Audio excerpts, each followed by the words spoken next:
I'm telling you right straight out that if you are at all sensitive, if you're at all queasy, then don't watch this film. Just put on the late night movie because this is very heavy. It's the film shot by the Dallas dress manufacturer Abraham Zapruder, and it's the execution of President Kennedy. The Zapruder film is the home movie that changed how America understood the assassination of President John F. Kennedy. But for years, the public was not shown the most shocking, moving images it contained. On November 22, 1963, Abraham Zapruder brought his 8mm Bell & Howell camera to Dealey Plaza, hoping to capture a presidential motorcade, not a national trauma. In just 26 seconds, he recorded one of the most studied and argued over pieces of film ever made. Investigators examined it. Magazines printed still frames from it. Researchers debated it frame by frame. Yet the American public did not see the full horror of the film in motion on national television until 1975,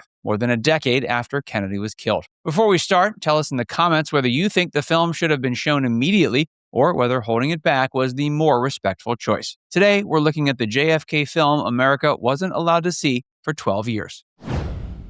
The man with the camera. My name is Abraham Zapruder. Mr. Zapruder? Zapruder, yes, sir. Zapruder. And would you tell us your story, please, sir? I got out and about a half hour earlier and get to a good spot to shoot some pictures. And I found a spot, one of these concrete blocks that I have down near that park near the underpass. And I got on top there. There was another girl from my office. She was right behind me. And as I was shooting, as the president was coming down from Houston Street making his turn, it was about halfway down there, I heard a shot. Abraham Zapruder was not a journalist, a government official, or a professional cameraman. He was a clothing manufacturer whose office was located near Dealey Plaza, across from the Texas School Book Depository. Like many people in Dallas that day, Zapruder simply wanted to see the president. He had almost left his camera behind, but coworkers reportedly encouraged him to bring it. That small decision placed him in the center of American history. Zapruder climbed onto a concrete pedestal to get a clear view of the motorcade. His assistant, Marilyn Sitzman, stood near him to steady him as he filmed. From that elevated spot, he could see Kennedy's limousine as it turned onto Elm Street. He began filming as the motorcade came into view. The camera captured 486 frames over about 26 seconds. What started as a cheerful record of a presidential visit became the most famous visual record of Kennedy's murder.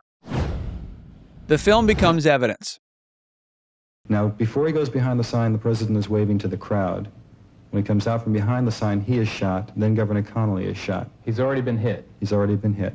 In the confusion after the shooting, Zapruder understood his film mattered. He had seen the attack through his viewfinder, and he knew the footage might help investigators understand what happened. The film was processed that same day in Dallas. Copies were made, and 2 were sent to Washington. The original remained a precious and disturbing object almost from the moment it came out of the lab. Zapruder screened the footage for investigators, including the Secret Service. He was shaken by what he'd recorded. This was not simply a crime scene image. It was a moving picture of the president being killed in front of his wife and a crowd of bystanders. The next day, Zapruder sold the rights to Life magazine for $150,000. That was a massive amount of money in 1963, but the sale also came with a condition. Zapruder did not want the most graphic frame, frame 313, turned into a public spectacle.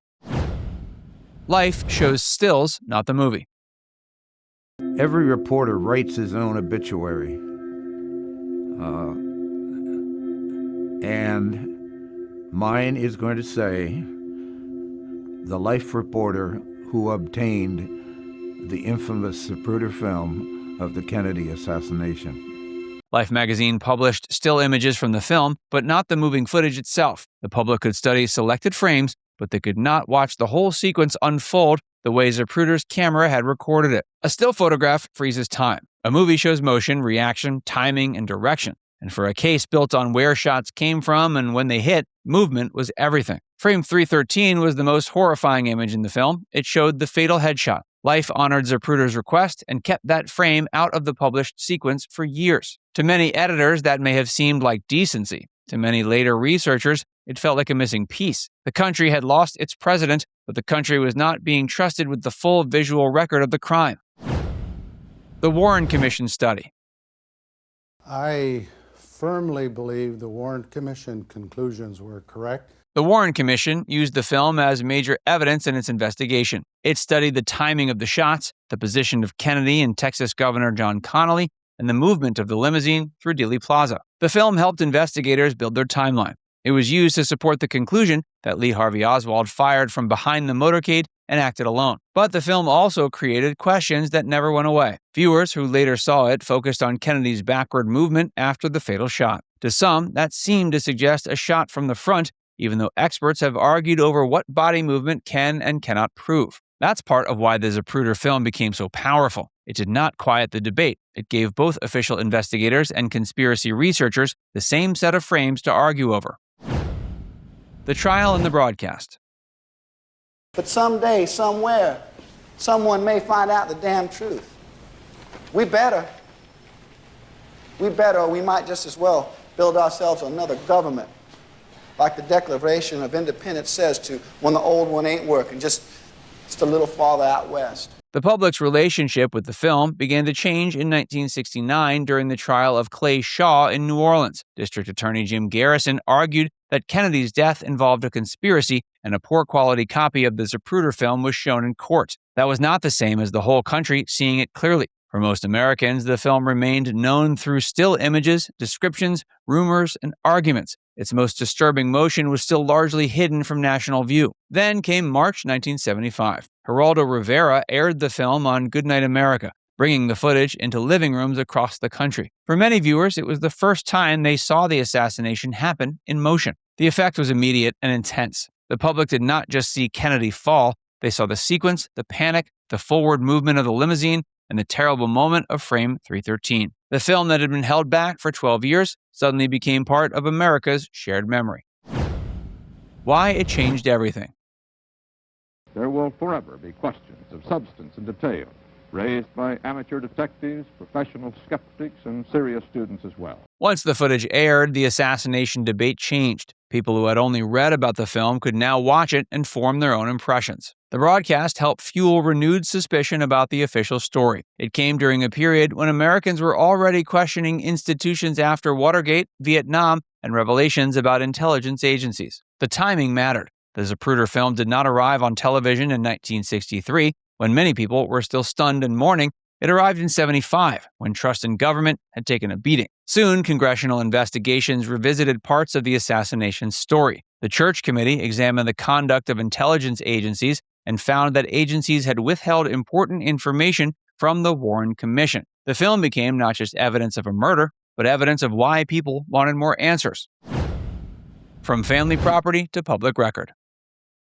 After Abraham Zapruder died in 1970, the film's ownership continued to shift. Life eventually sold the film back to the Zapruder family in 1975 for a token sum. The film later found another wave of public attention through Oliver Stone's 1991 movie JFK. Stone used the Zapruder footage and turned it into a central image in a new era of assassination debate. The film's importance helped lead to the President John F. Kennedy Assassination Records Collection Act in 1992. That law gathered assassination-related records into one collection at the National Archives. The original film was eventually treated as an assassination record. In 1999, the federal government compensated the Zapruder family $16 million for the original. That same year, the family donated the copyright and related materials to the 6th floor museum at Dealey Plaza.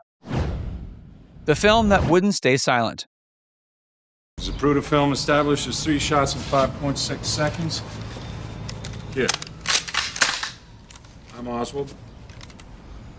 Time me. Go.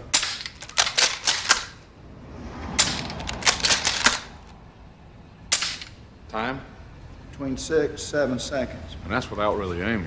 The Zapruder film has been examined, copied, digitized, restored, debated, and replayed more times than anyone in Dealey Plaza could have imagined that day. Some claims about alteration or fakery have not held up under serious scrutiny. Still, the film continues to generate debate because it captures something both clear and incomplete. It shows the killing, but it does not fully explain the killing. That's what makes it so haunting. It's only 26 seconds long, yet people have spent decades arguing over what those seconds mean. For 12 years, most Americans knew about the film without truly seeing it. When they finally did, it did not close the case in the public mind. It opened a new chapter in one of the most painful mysteries in American history. Now it's time to hear from you.